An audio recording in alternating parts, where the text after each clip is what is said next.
Hi, so in this video, we are going to look at how we can redesign assessment with AI in mind.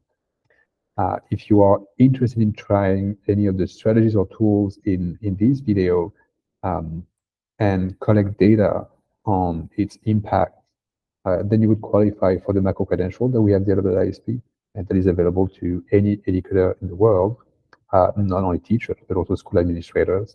You will have the link in the description of the video.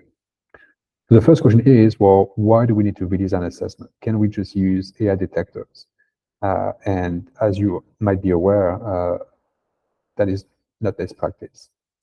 And here's why. What those AI detectors do is they try to categorize if a text has been human or AI generated. And that creates a first issue, which is an adaptability issue. Those tools, they have been trained on what at the time was the best performing model, but the models become more and more performing over time. So AI detectors are constantly trying to sort of play catch up with the models. So they might not be fully reliable. And not only are they not fully reliable, they are also not equitable. And here's why. We know that there are risks of false positives. So students being sort of flagged as having cheated with AI when they might not have. For instance, for language learners and or students who might use tools, AI tools, but not for cheating purposes, such as Grammarly, for instance. There are also risks of false negatives, where a student passes the test when they have actually misused AI, simply because all those AI detectors can do is catch very rudimentary AI misuse. And students probably already know how to bypass those AI detectors. And we would want them to take the time and learn the skills to use AI well, rather than using the time to learn how to use AI to bypass AI detectors. But very importantly, that's something that is not spoken about a lot, but I think is very important. Those AI detectors, even if they were to catch a student who misused AI, they cannot provide any sort of final admissible piece of evidence. When a student plagiarizes a text, we can say, here's the textbook, here's the paper that you plagiarized. Generative AI, as the name indicates, every time you use it, it generates a new piece of text. So there is no original document that you can go to and say, this is what you plagiarized, right? So all that happens is if I use an AI detector and it flags a student, because I don't have this definitive piece of evidence, I will have to ask the student to sit down with me and have a one-on-one with them. I will have to ask questions. What kind of research did you do? Can you explain to me this passage in your paper that seems very advanced? Can you explain this term you're using that I wasn't aware that you had this level of technical expertise, etc. And to their answers, I might then say, well, seems like you might not be the author of this work because you cannot really speak on it. So if that happens, if in the end I always have to sit down with the student to have this one-on-one, well, then the AI detector becomes an unnecessary middleman, right? Anytime I have a concern, anytime I think that a student might not be the author of their work, I can just have this conversation with them. I don't need to have the AI detector in between, right? As I said before, it is not conducive, using them, those AI detectors, is not conducive to AI literacy for the students, right? They don't learn anything about AI, how to use it well, or why not use it in certain ways. At best, they will learn how to use AI to bypass AI detection, which is not the most important skill to develop. So for us as educators, they also just tell us how likely is it that the text has been generated by AI. It does not assess finally on a scale that we could share with students how well they've used AI. And finally, and again, that's something that we don't hear about a lot, but that I think is very important. When we use AI detectors, we not intentionally, obviously, but we model for students poor AI use. And here's why. The first thing is, what we're doing is we're looking for a shortcut. We're looking for an AI where we can simply press a button or copy and paste a piece of text, press a button, and it's going to tell us if it was cheating or not. We should not be looking for those kind of shortcuts. As I said before, we should sit down with the students, try to probe if they are the author of, of the work, and help them develop the skills to avoid misusing AI, right? Using AI detectors to sort of bypass this learning process is not what we want to show to students as being good AI use. Second, just as importantly, when we use AI detectors, we delegate responsibility to AI. Right. We rather than going through the process of determining if a student has misused AI or not, and making that final determination, we entrust the final decision to AI, which we should never do. When we use AI, we should always keep humans in the loop, and especially at that final point. So AI might make decisions along the way, but the final say, the final responsibility, the final decision has to be human. Using AI detectors, we delegate the responsibility, which again is not what we should show to students as being good AI use. So if we can't or shouldn't use AI detectors, then what can we do? And here you have a number of things that you can do.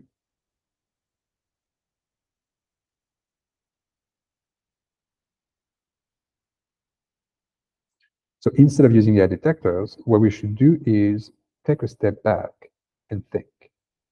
And think, why might students misuse AI for cheating purposes?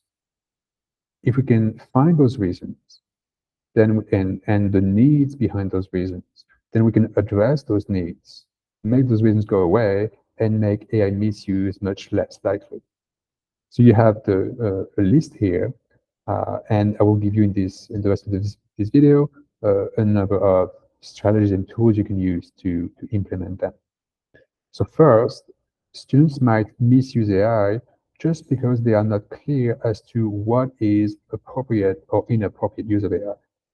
Those AI technologies, they are very new to students, they're very new to us, so it might not be entirely clear to students when they are cheating, when they are using AI appropriately or not appropriately. The solution here is going to be very proactive and explicit, telling students, for instance, for this particular assessment, here's what you are allowed to do with AI, here's what you're not. Second, students might be aware of what is appropriate or inappropriate use, but they might not have the skills to act on this knowledge. So they know what they should be doing or what they should not be doing, they just don't know how to. So again, here we want to be proactive and explicit and teach students those AI literacy skills so they know how to use AI well and how not to use it in poor ways. Third, it might be that students know what is right and wrong in this context, even have the skills to do the right thing, but still don't, because there's a bit of a cost benefit or risk benefit, and they know there is little chance that it will get caught, for instance. So what we want to do here is redesign assessments so that by design, they prevent AI misuse. And again, we're going to look at strategies that show you how to make it almost impossible for students to use AI in poor ways. Four, students might know what is right and wrong, have the skills.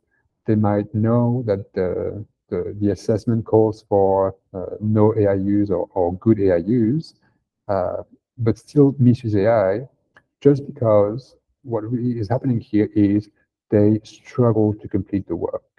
They need assistance. They need some learning needs to be met, which are not right now. And the way they do it is with AI assistance, which just happens to be not the one that we were hoping for. So by ourselves providing the help they need, including with AI, we can prevent them misusing AI for this purpose. And finally, but very importantly, students might know what is right and wrong. They might have the skills.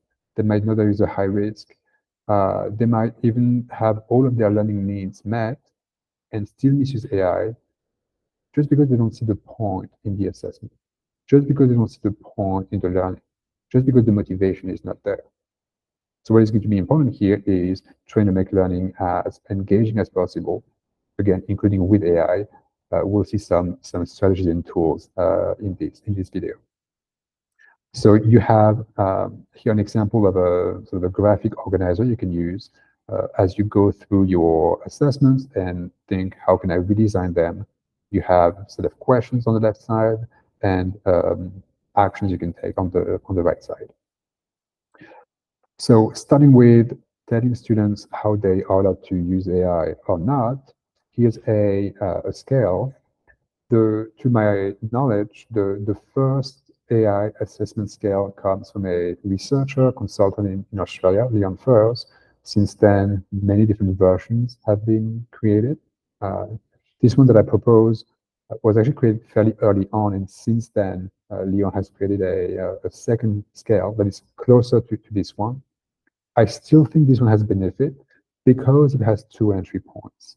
And not only does it tell students how they are allowed to or not allowed to use AI, it also tells them and potentially can use to give them feedback on how well they have used AI. So here's how it works. You have this guiding principle in the center of the matrix.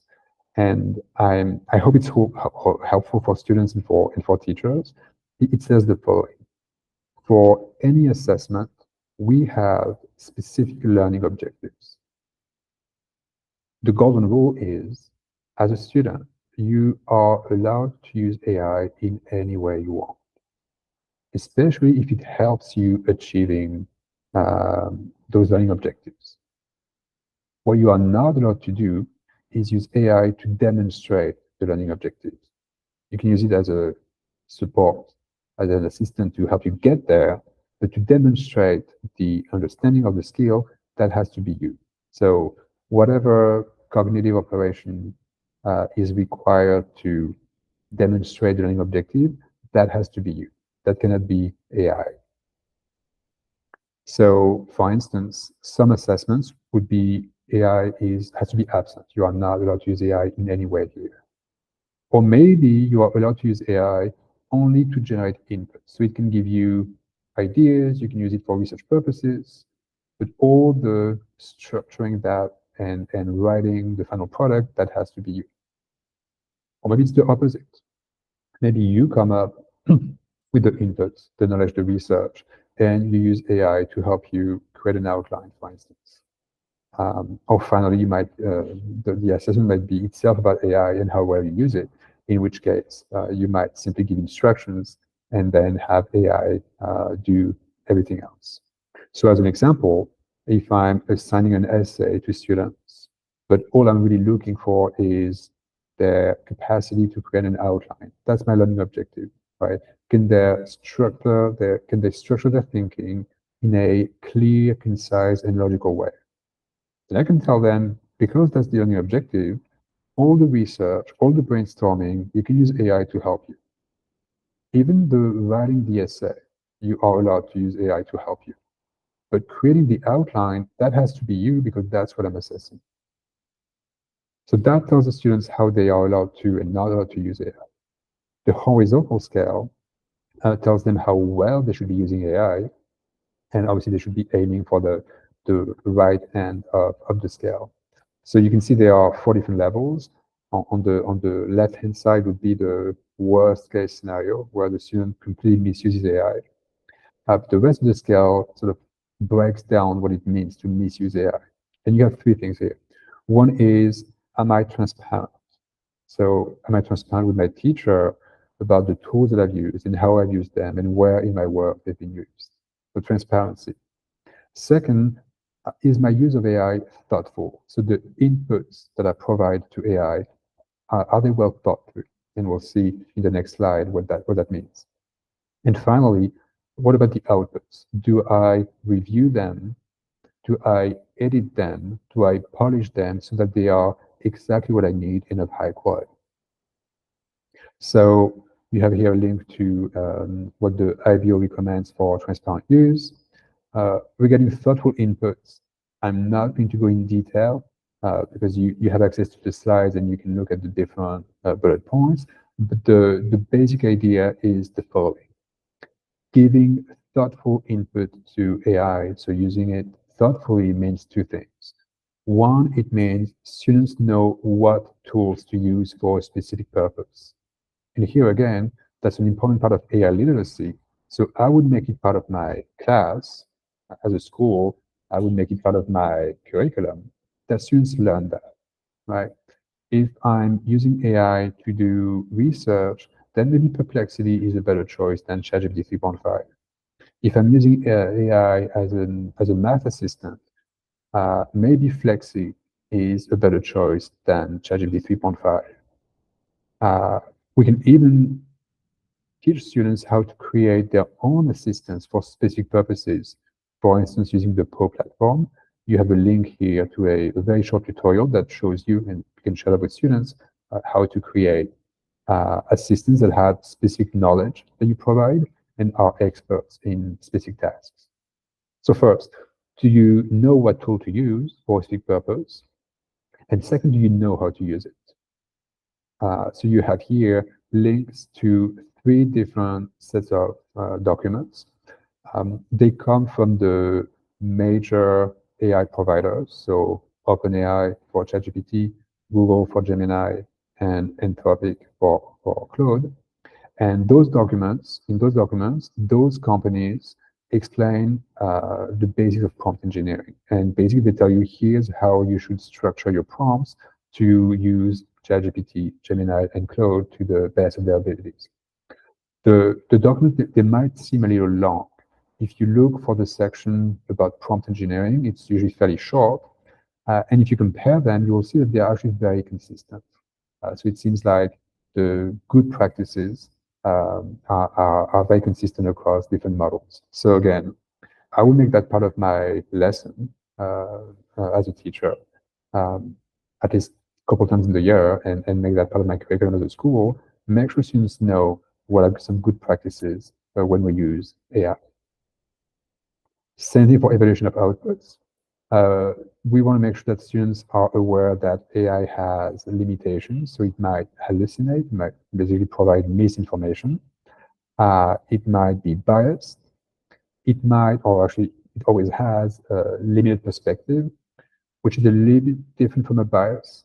A bias is a light that I share on something that is skewed, whereas a limited perspective is a voice that is not included, right?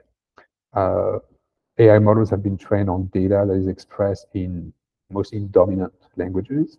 That means that some perspectives, some cultures, especially marginalized viewpoints, are not reflected in those training data sets and therefore also missing from the final outputs. And very importantly, even in the best of cases, where there is no hallucination, no bias, etc., there's always a risk that there is no perfect alignment between what I wanted and what the AI creates. So lack of alignment. The output might not be fresh, that means the data is a bit outdated, or maybe it's not highly relevant to what I was asking, or maybe it's not to the level of quality that I was hoping for. Prompt engineering would help with that, like before I use the AI, when I give them my instructions, but I also need to be mindful of that after I've used the AI. So what it's called the AI sandwich. I'm very thoughtful before and after I use AI. Regarding misinformation, to catch hallucinations, obviously we can, or we should recommend that students fact check, for instance, using or doing some research to fact check the dates, the quotes, etc., that are provided by AI. Another solution, which can lead to some fun activities in class, is cross-referencing. So you can do that with ChatHub. You can also do that with Poe. ChatHub is a platform when you can compare different AIs, such as here, ChatGPT and Claude 3. We shouldn't really be using those generative AI tools like we do a search engine. That's not what they were trained to do. But just for demonstration purposes, If I ask this question, then I can go ahead and compare what is ChatGPT telling me versus Claude 3, right? So if I see there's consistency, then there is less of a risk that we have a hallucination here, especially if I compare AIs that have been trained independently. I can do that on Poe as well. It's actually a very new feature of Poe. So if I can go and let's say I want to talk to this AI, ask this question.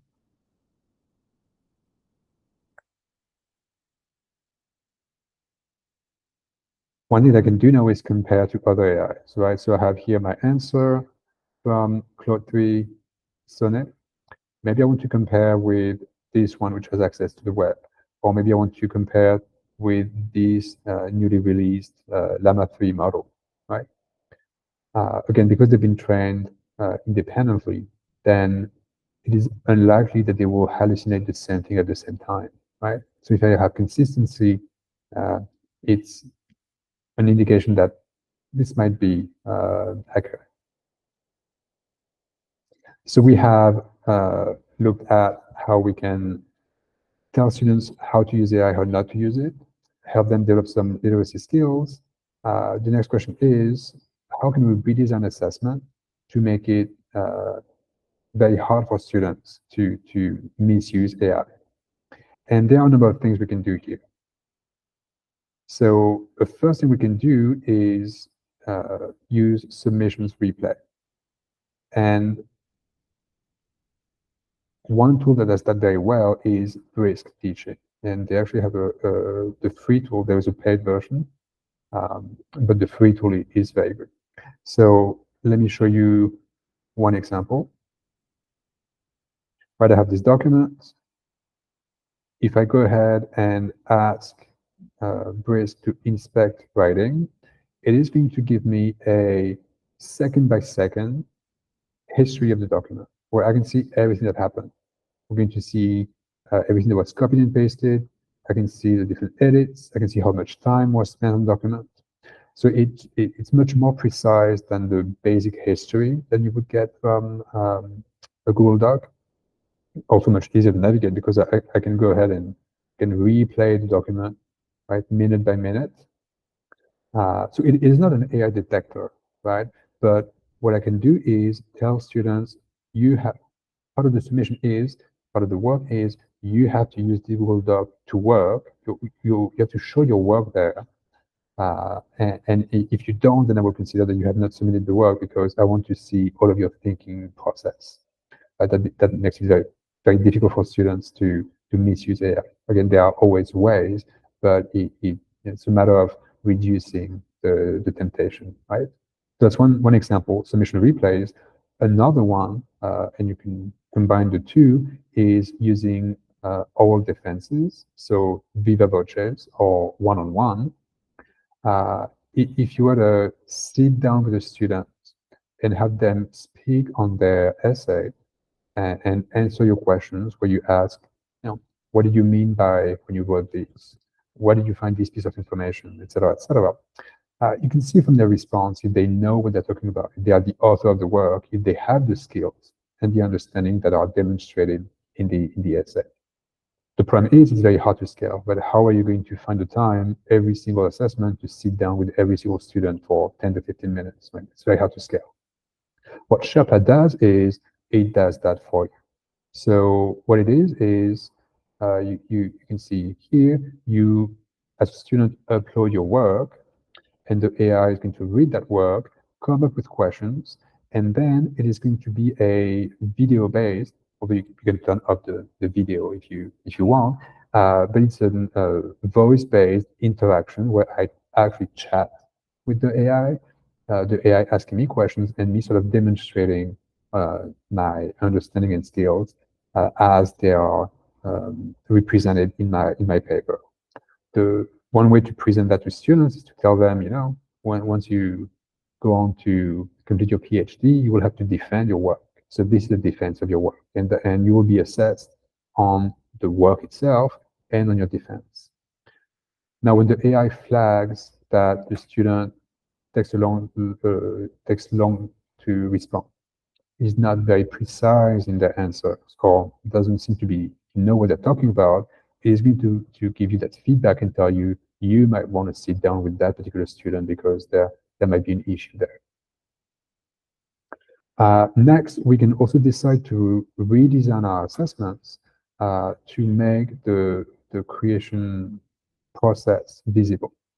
That is based on what Stephen Taylor, who works at Western Academy in Beijing, what he calls making the middle visible. And what we do sometimes as teachers, what we do sometimes is we assign the work. So you have this essay to write based on your reading of Moby Dick. Give you 2 weeks. In between, there's a black box. I don't know what happens. And then in 2 weeks, you will submit your work, and I will be left wondering what happens in those 2 weeks. You know, who did the work? Is it AI or is it the student? Making the middle visible means in between, I am going to assign intermediary, not only a deadline, but the intermediary due dates with checkpoints, with milestones, and maybe even have some part of the work done in class.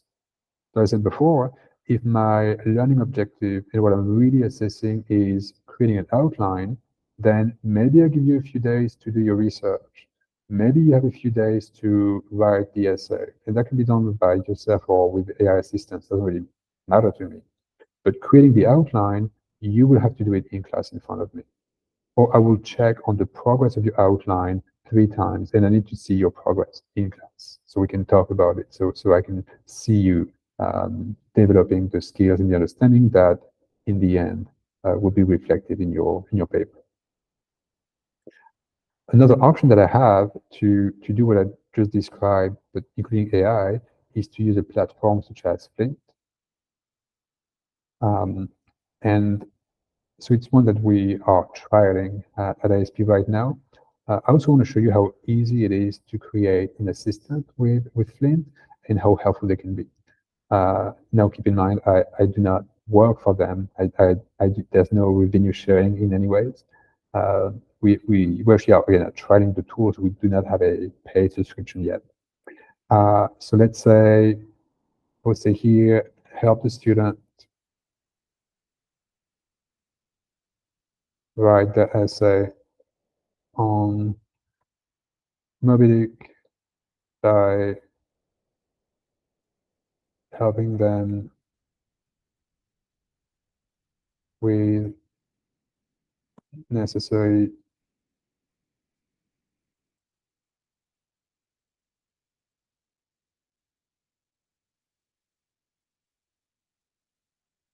like I said, do not write any parts of the essay for them. Again, in a real life scenario, my prompt would be a little bit better than this, but it's just for demonstration purposes. I could go ahead and upload a grading rubric if I wanted, my lesson plan, whatever I want. I could give it access to a specific website. If this was math, I could use the equation writer here. So I click create a tutor. And the great thing about this particular tool is it is going to do all of the design work for you. So I just give my use case, right? Not even a prompt, really. I just say what I'm hoping for, and it is going to write the prompt, create the assistance.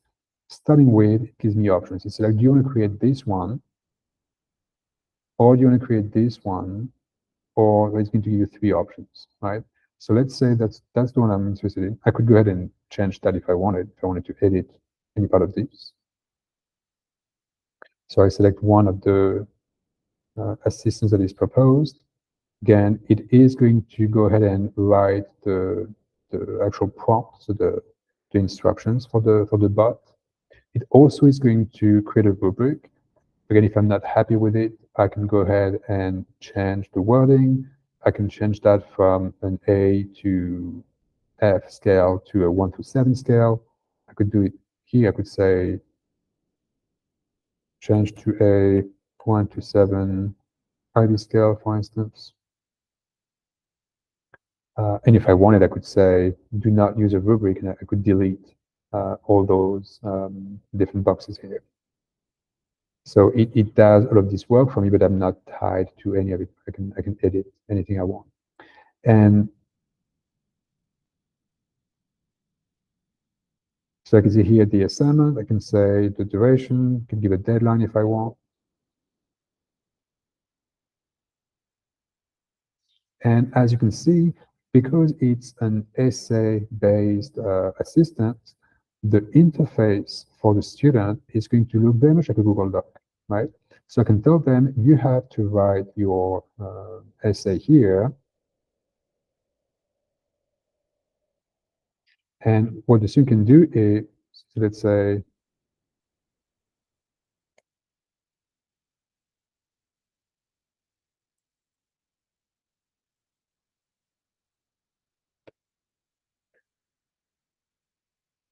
they can ask the assistant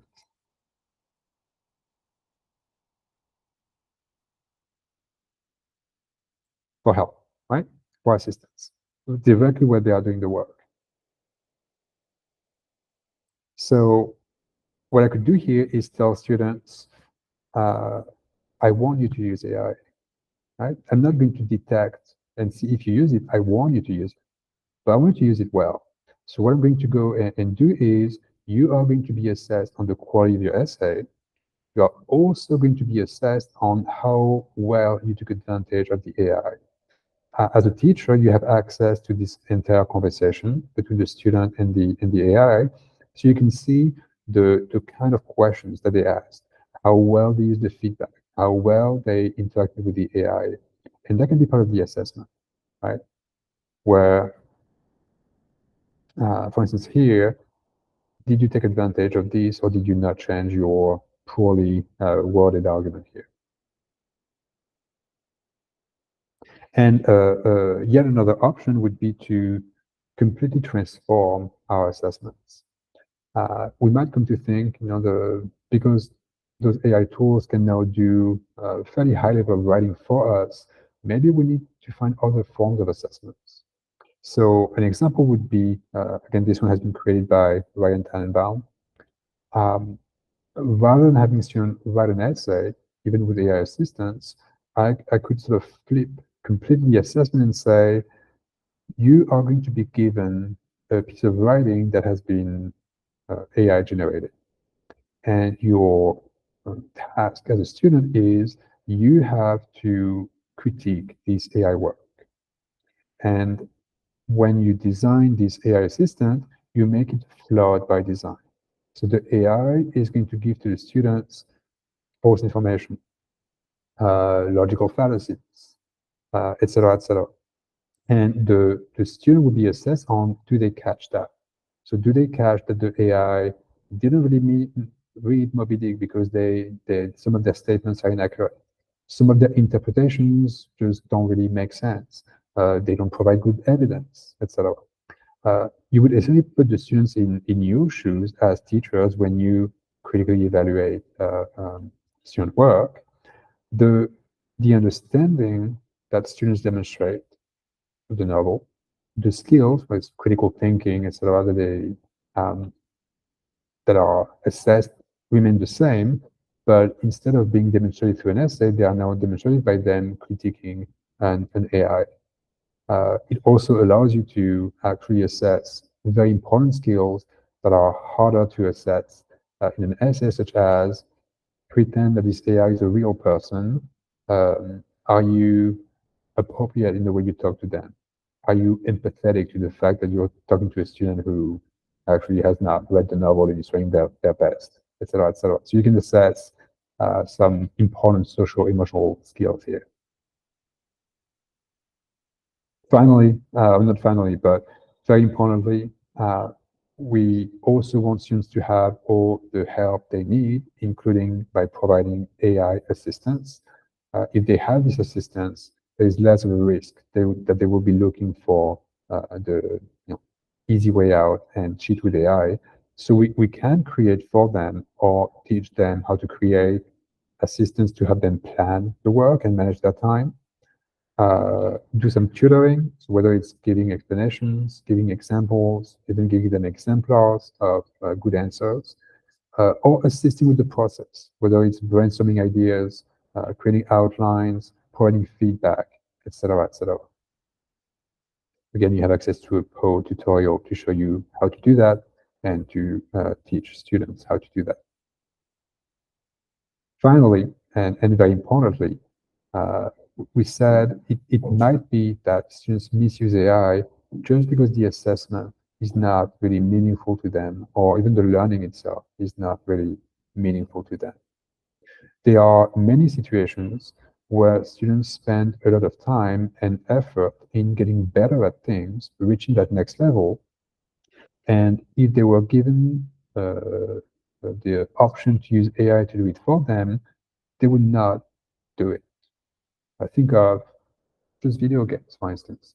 Students spend a lot of time reaching that next level.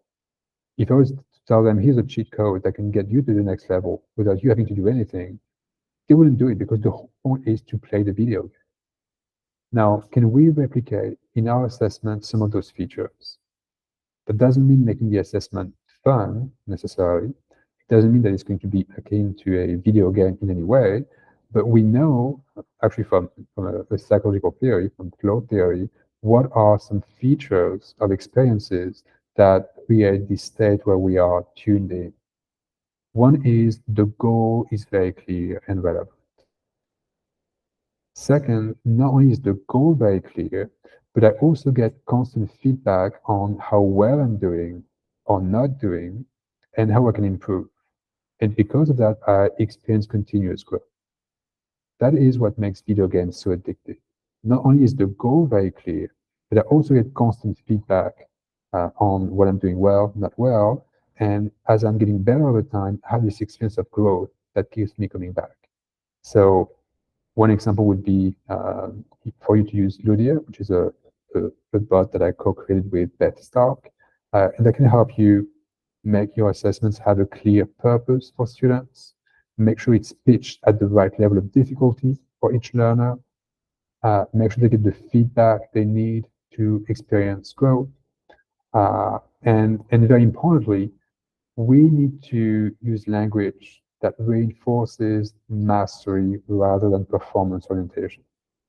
So when we say things like, this is important because it's going to be graded, this is important, it's going to be on the summative, what we reinforce is all that matters is, in the end, your grade on that assessment. If that is the case, that is all that students will value, and they will looking for path of least resistance. What is the easiest way to get the highest possible grade? And that might be cheating with AI. If we change the language and if we insist on the understanding, the skills, the important questions that we ask, the personal growth that we experience, leaving aside the grading and the summative, then that is what students will value. So I hope this was helpful. You do have access to an AI assistant that has access to those slides, and it will help you through chat redesign your assessments with AI in mind. If you want to learn more, or if you want to join this collaborative with colleagues from different schools, we are putting together this organization to safeguard AI integration. And by safeguarding, we mean providing guidance. So we do encourage people to use AI. We want to make sure that this integration is safe and responsible as well. So feel free to express interest and join this effort.